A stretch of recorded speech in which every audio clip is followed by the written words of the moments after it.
ओम शांति। ओम शांति। ओम शांति का अर्थ जानते हैं? जानते हैं?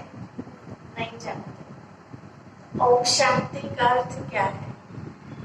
ओम शांति का अर्थ है मैं आत्मा शांत स्वरूप। आपने देखा होगा कहीं झगड़ा होता है, उसको शांत करने के लिए हम क्या बोलते हैं? भाई बहुत हो गया, ओम शांति करो, है ना? उसको शांत करने के लिए ओम शांति के महामंत्र का उच्चारण करते हैं। फिर ये देखा गया है कि किसी व्यक्ति की मृत्यु हो जाती है, आत्मा चली जाती है, तो उसके लिए भी बोलते हैं। कई बार जब हम जानकारी लेना चाहते हैं तो बोलते हैं उनकी तो कब की ओम शांति हो गई थी, मतलब वो आत्मा चली गई, है ना? शांत हो गई, शरीर छोड़ दिया, आत्मा शांत हो गई ना।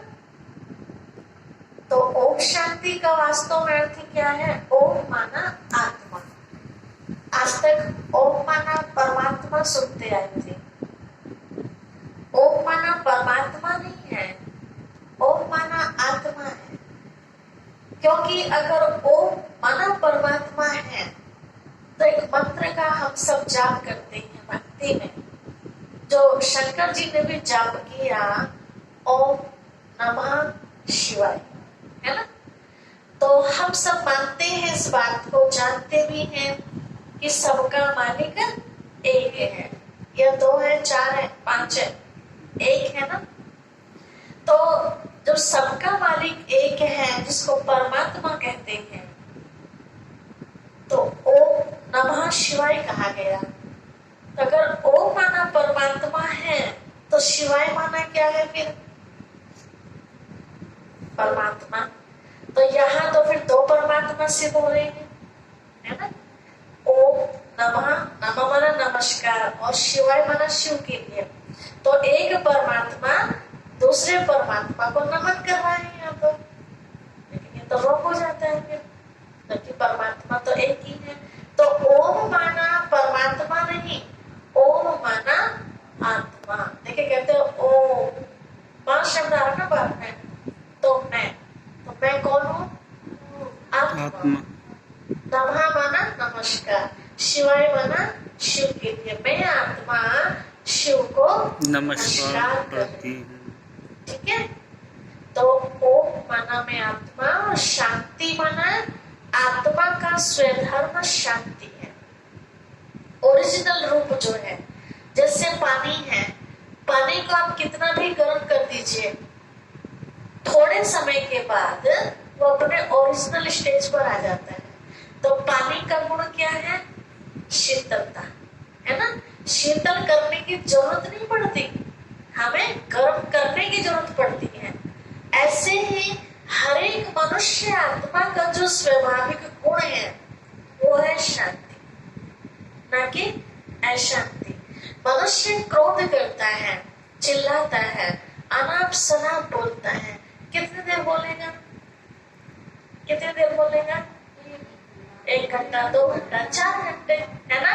और वो सब एक्टिविटी करने का रिजल्ट क्या निकलेगा?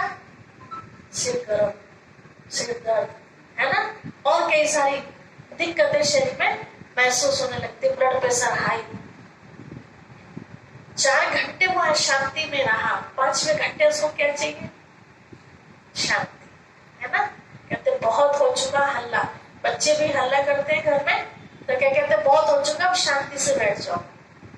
तो हमें क्या प्रिय है? शांति प्रिय है। तो आत्मा का ये निजी गुण है। तो आत्मा शांत स्वरूप है, और शांति के सागर परमात्मा पिता के संतान है। और जो घर है आत्मा का, उस घर का नाम भी शांति, ठीक है? जब आत्मा बहुत दुखी हो जाती है तो क्या कहते हैं? हम तो बस हमेशा के लिए शांति की दुनिया में जाना चाहते हैं। तो शांति की दुनिया कौन सी है? परम धाम, जहां से हम सब नीचे पाठ बजाने के लिए आएंगे। तो ये है ओम शांति का अर्थ। हम आपस में जब मिलते हैं तो राम राम बोलते हैं कहीं। तो राम राम का मतलब मैं भी राम की बच्ची, आप भी राम के बच्चे, उसकी याद में रहिए, है ना। कई लोग कहीं सत्संग में जाते हैं तो वो अपने तरीके से सिखाते, जैसे बोलते हैं राधा स्वामी, है ना।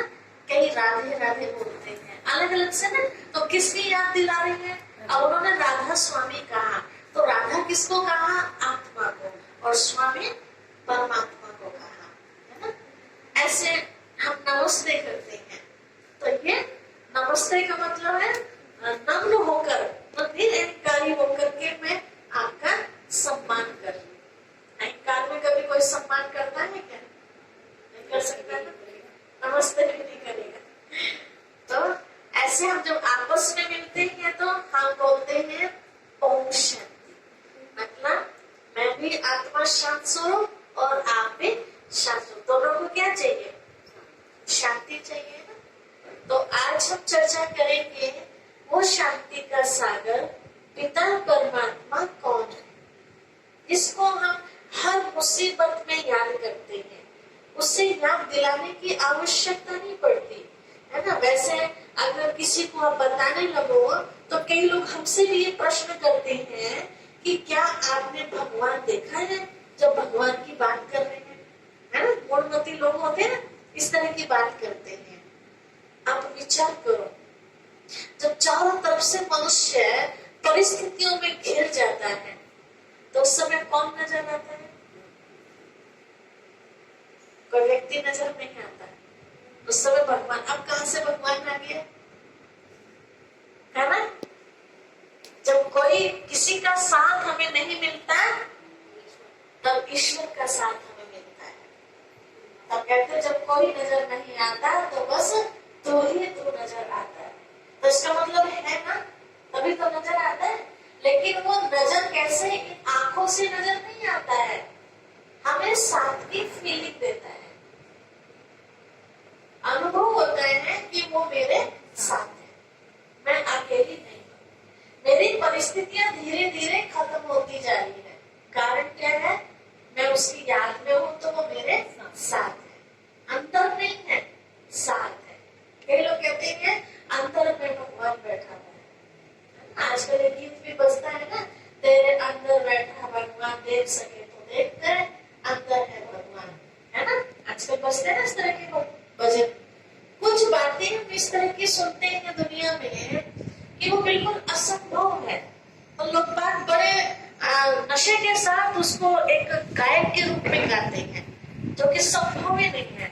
जैसे गीत हम सुनते हैं, मारने वाला है भगवान, बचाने वाला है भगवान।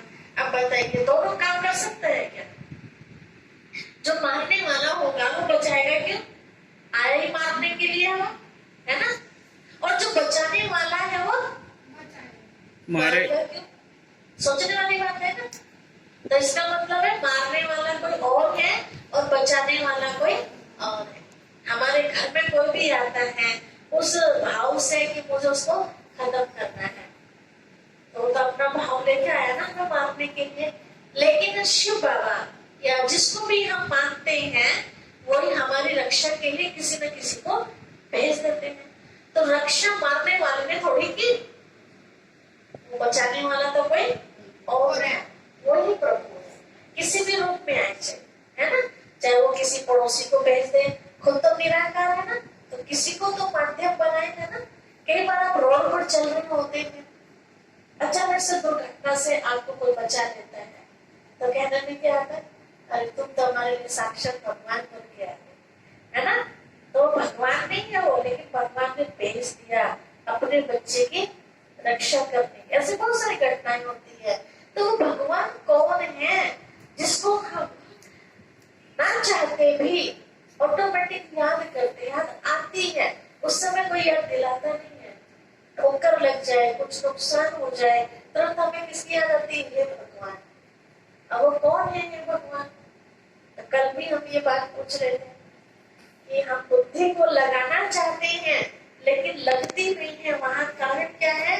केवल नाम से परिचित है उनके, पूरा परिचय हमारे पास उनका नहीं है, है ना।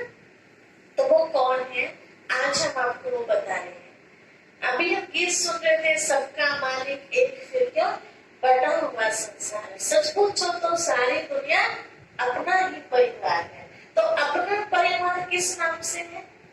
परमात्मा के बच्चे हैं, इस नाते से हम अपना परिवार समझते हैं, है ना। एक पिता के बच्चे, ऐसे तो हम सबके अलग अलग पिता हैं, लेकिन यहाँ आत्मा की बात चल रही है तो आत्मा का पिता सबका एक है। तो वो कौन है और कैसा है? जैसे कल हमने आपको बताया था कि आत्मा दिखाई नहीं देती, आत्मा को केवल एहसास किया जाता है। जैसे फूल होता है, फूल में खुशबू दिखाई देती है या अनुभव की जाती है? क्या होता है बच्चे बताएंगे? खुशबू दिखाई देती है, दिखती है खुशबू? अच्छा, महसूस की जाती है। हाँ, महसूस की जाती है। खुशबू का कलर आपने देखा है? नहीं, पकौड़िया से पूछते हैं। खुशबू देखी है ना आपने? नहीं देखी? अच्छा, पहले देखी थी, गलती से बता दिया। खुशबू कौन किस कलर की है नहीं पता, लेकिन किस तरह की है वो बता देते हैं कि गुलाब की है, चमेली की है, वगैरह वगैरह, है ना।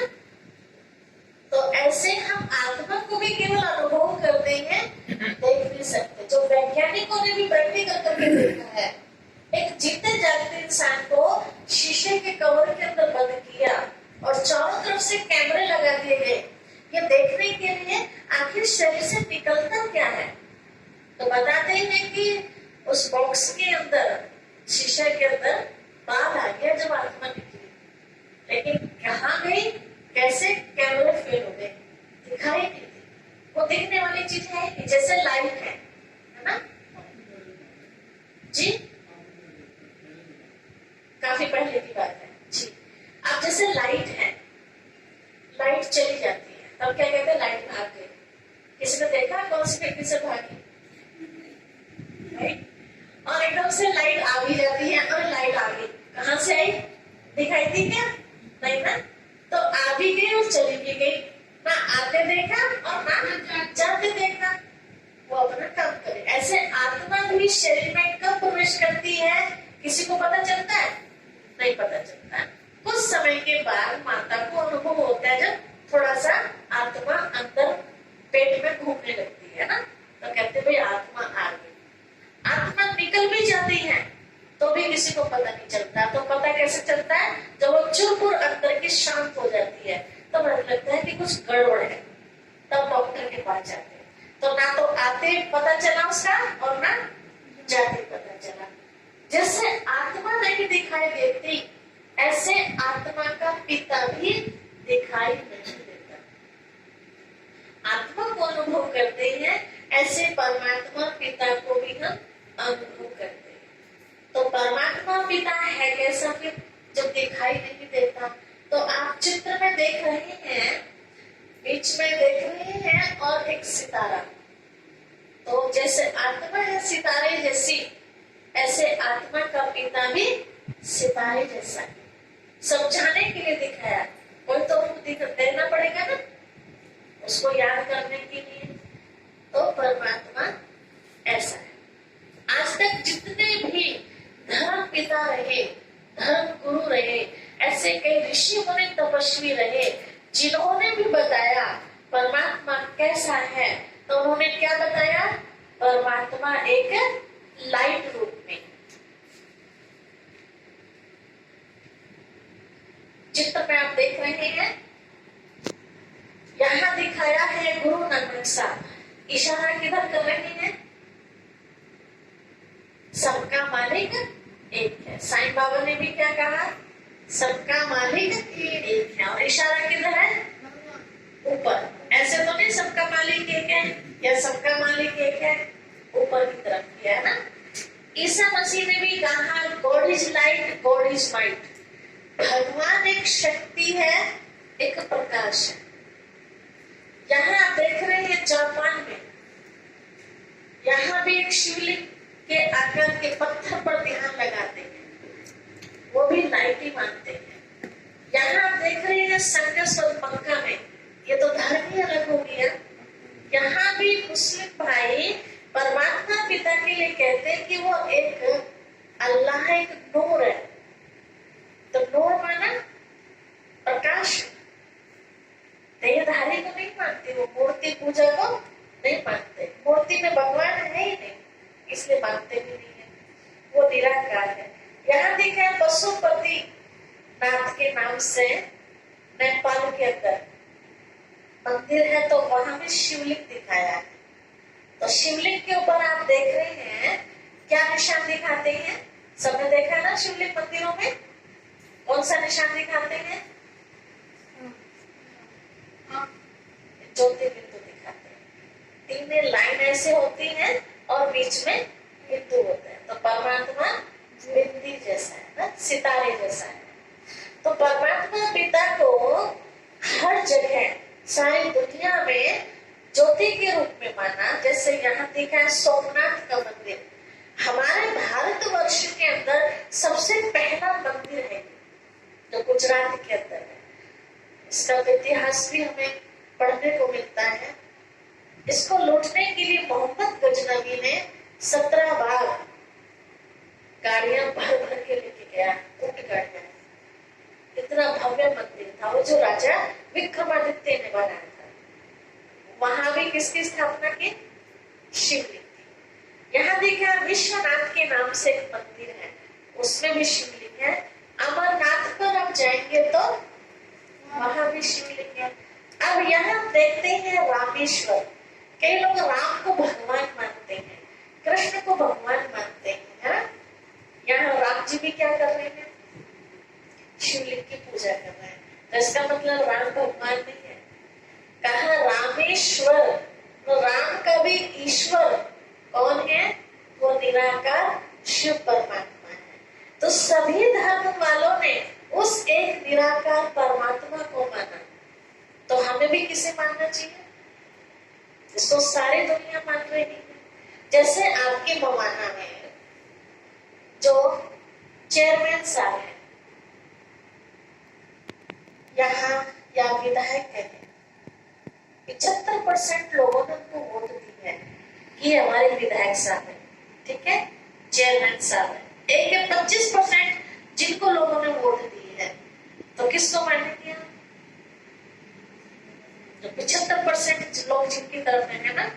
ऐसे ही पूरी दुनिया में आप नजर दौड़ा के देखिए, परमात्मा पिता की जो पहचान कराई है लोगों ने, कभी हमें ये सुनने को नहीं मिला कि सब लोगों ने कृष्ण को माना कि भगवान है, राम को माना या गणेश जी को माना या हनुमान जी को माना या माँ दुर्गा को माना या माँ सरस्वती को भगवान माना।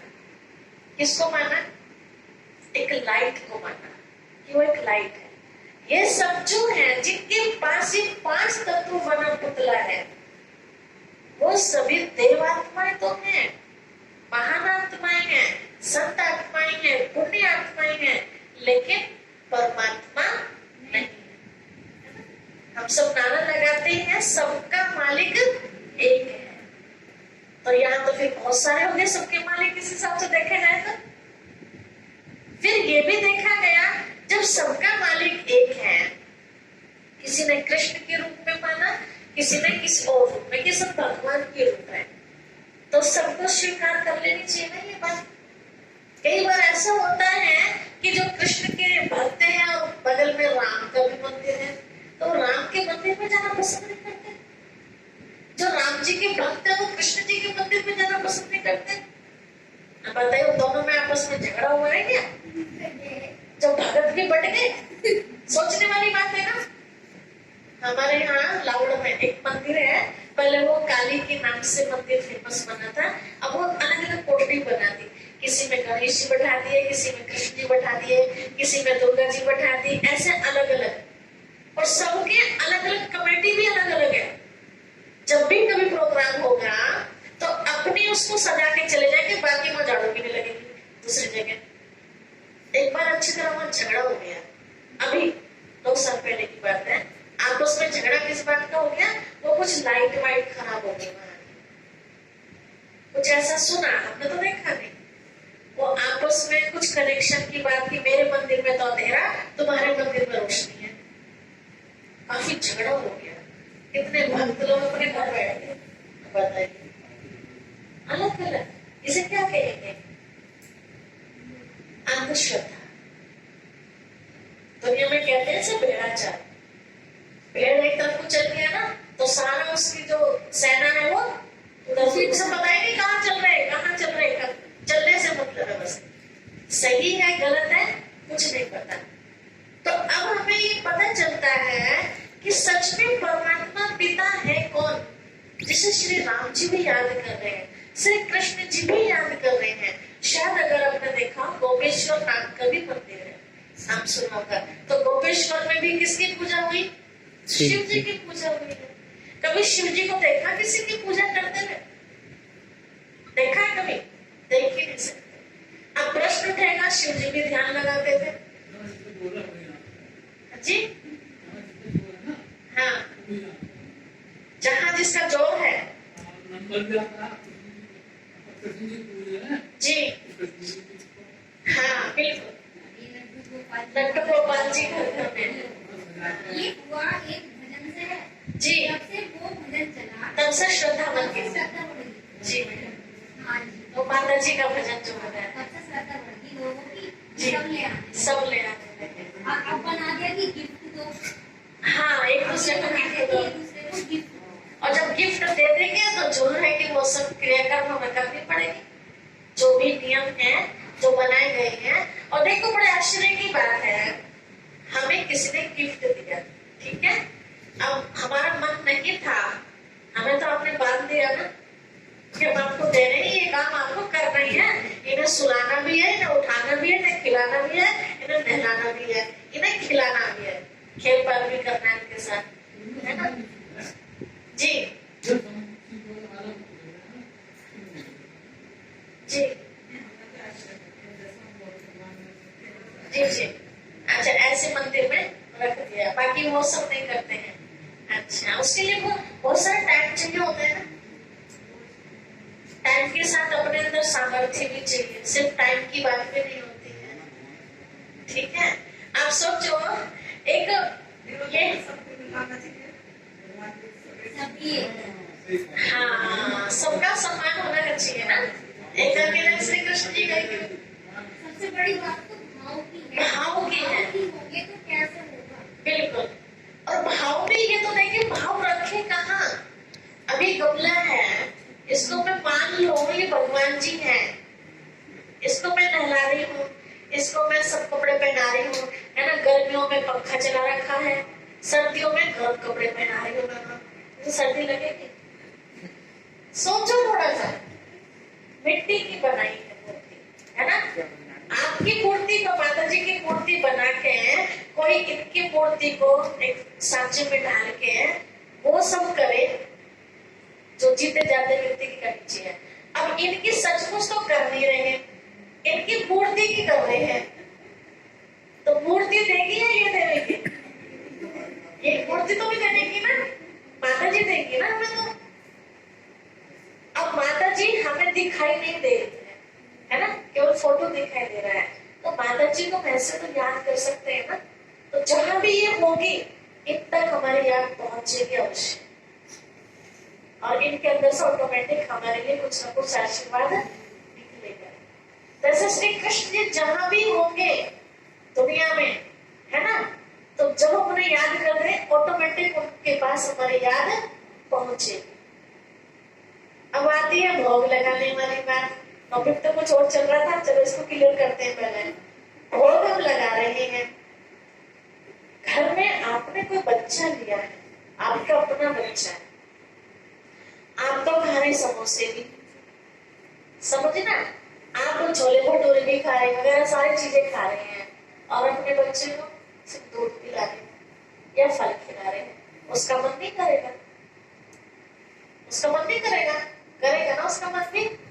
और बच्चा देख रहा है आपको,